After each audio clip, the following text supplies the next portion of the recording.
We are just 45 days away from the presidential election, and as November 3rd gets closer, we are seeing President Trump and Democratic presidential nominee Joe Biden both fight for votes in key battleground states. And the Latino community has become a main focus for both sides this week. Dr. Robert Preuss is chair at Metropolitan State University of Denver's Political Science Department. Professor Preuss, good morning. Well, good morning. So the focus on Latino vote seems to be different than what we saw during the last election. So talk a little bit about that. Sure. Well, Latino vote still makes up about 13% of the overall electorate in Colorado or in the nation, and 16% in Colorado. In a lot of ways, there's been some shifts in how particularly the Biden campaign has approached the Latino outreach. And so those are some of the concerns that Democrats are raising, at least behind the scenes.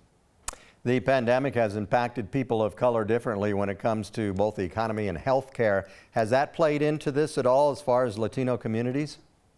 Yeah, it certainly has. And, 3 or 4 years ago, immigration was one of the top priorities. And COVID-19 and the pandemic has really pushed a lot of that issue, not necessarily to the background, but down the ladder.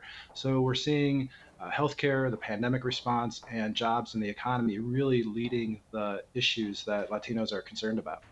What factors are playing into it? It seems like we're seeing Biden have better support in the western part of the country, maybe the president a little bit more in the east, especially Florida. What plays into that?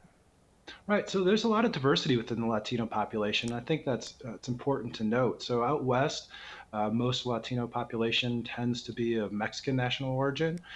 They also tend to be a little bit more liberal and more solidly Democratic.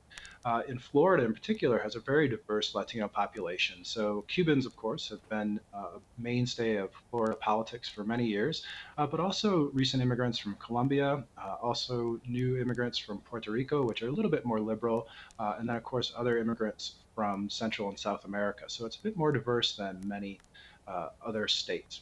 Where does Colorado fall into all of this with our Latino population?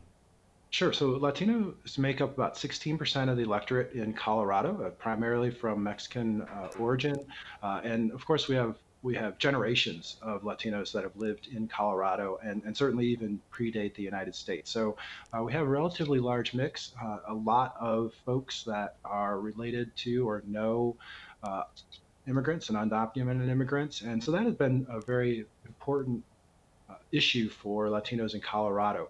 But for the most part, Latinos in Colorado are solidly Democrat. The state itself is looking to be a blue state. And so a lot of that attention that usually goes to swing states is not hitting Colorado like it did in 2016 or 2012.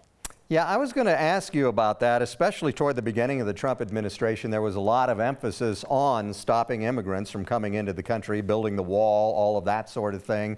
Are Latinos remembering all that now, 3 years later, 4 years later? Well, I think certainly you do, but in the height of a pandemic, other issues become just that much more prominent. So jobs become very prominent, and I think in a lot of ways that key focus that the president, when he was a nominee in 2016, brought upon himself has been overshadowed to some extent by issues of jobs, healthcare, right, and the economy. Very interesting. Dr. Preuss, thank you very much. We appreciate it. Well, thank you.